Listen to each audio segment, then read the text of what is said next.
नेहमी आपण जेव्हा गाडी चालवतो ना तर गाडीच्या पायाचे जे मुवमेंट आहे ते सॉफ्टली झालं पाहिजे. पायाचे मुवमेंट तू कशा दाब, जोरात दाब, क्लच जोरात दाब, ब्रेक जोरात दाब, काही कर, पण तुझ्या गाडीत फरक नाही पडला पाहिजे.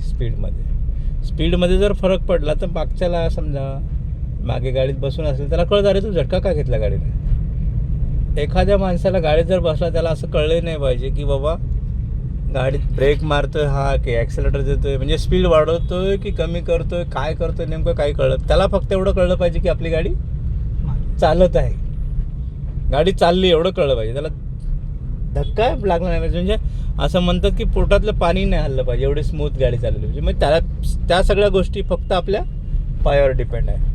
आपण काय करतो जवळ येईपर्यंत ब्रेक मारत नाही मग घपकन ब्रेक मारून टाकतो. असं नाही झालं पाहिजे. स्मूथली ब्रेक लागला पाहिजे. गाडीचा स्पीड कमी होतो हे माहीतच नाही पडलं पाहिजे. स्पीड कमी झाला पाहिजे पण माहीत नाही पडलं पाहिजे. गेअर चेंज झाला पाहिजे पण माहीत नाही पडलं. गाडीमध्ये पाठीमागच्या लोकांना काहीच कळलं नाही पाहिजे. अशा पद्धतीने आपण गाडी चालवली पाहिजे. समजलं.